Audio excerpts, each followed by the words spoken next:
Hello, Professor. My name is Francisco, and I'm in your Section 1 class. And after watching the first or the three videos and reading Sawyer's article, has become evident how prison wasn't meant to incarcerate criminals, but to keep people of color in check. And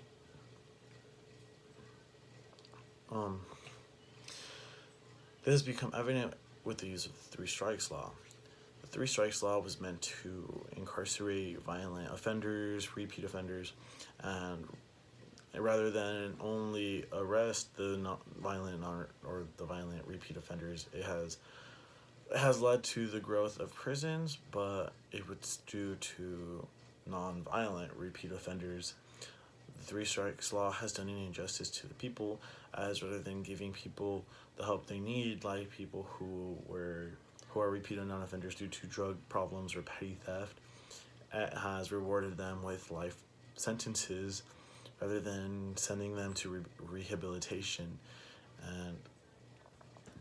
And Sojourner writes in major cities racked by the drug war, as many as 80% of young African American men now have criminal records and are subject to legalized discrimination for the rest of their lives.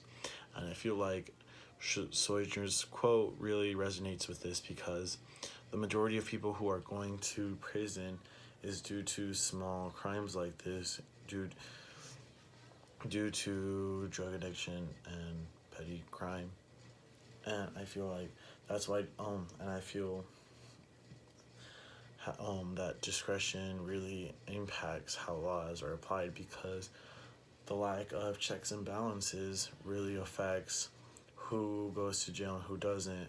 People who commit violent and heinous crimes aren't receiving the time they deserve, while people who need help, who are mentally ill, who are addicted, who are whatever, aren't receiving the help they need. And Gilmore really touches on this while she talks about how government institutions aren't really here to help people. She clearly highlights this when she uses an example of how the Department of Education has a SWAT team. There is no need for the Department of Education to have a SWAT team. And this example really resonates how the government or government institutions only want power. They only want to have control over us. And that really connects to the Three Strikes Law. Like, this law was meant to keep dangerous people away from the streets or away from the public, but it's only been keeping people who are ill, people who need help, from receiving the help they need. And laws like this have only led to the growth of prisons, and this has led to the public paying the price for it, literally, as this costs the U.S. $80 billion a year. And if we were to help them and rehabilitate drug users or people who commit petty crimes, it'd come out to a lesser cost. However, the government only wants control, and that's why, rather than go with the solution that's more cost efficient, we go to the higher cost one, is that keeps people in check. And Sawyer writes about this as she discusses how it affects not only men, women, but children. And she uses the quote, "Virtually all the women told the same story. The police did not ask them if they had children, and when informed that they had children at school or home, did not seem to care whether the women could make arrangements to get someone to look after them." This clearly shows how the government institutions really do not care about the people, especially people of color. And I feel like not only did this clearly show that, but it clearly resonates how children are the prime victims in all of this, as not only are children are left wondering what happened to their parents, but they're faced with the reality of how their whole life is going to be them versus the government, them versus the public, them versus jail, them versus all of this, just due to their race, due to their racial standing.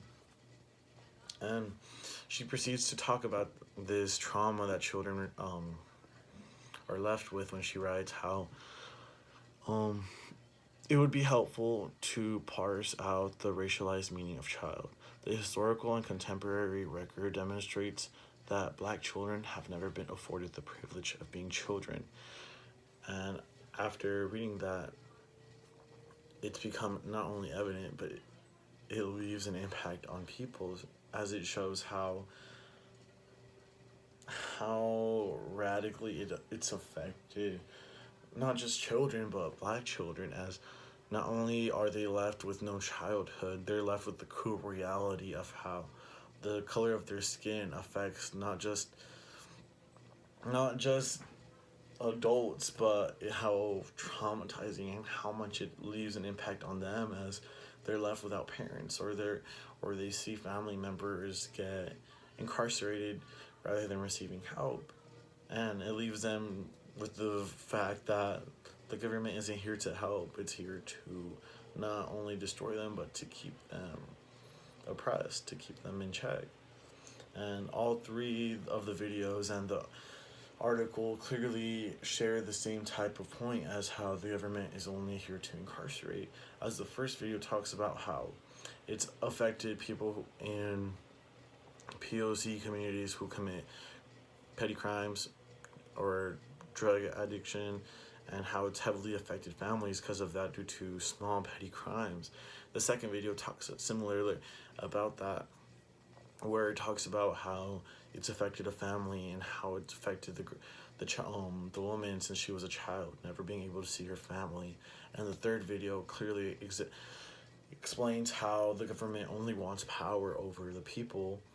And the article clearly highlights how it affects not only men, not only women, but children as well, and clearly shows that the government is here to oppress people of color, and does it by explaining it in such a well manner.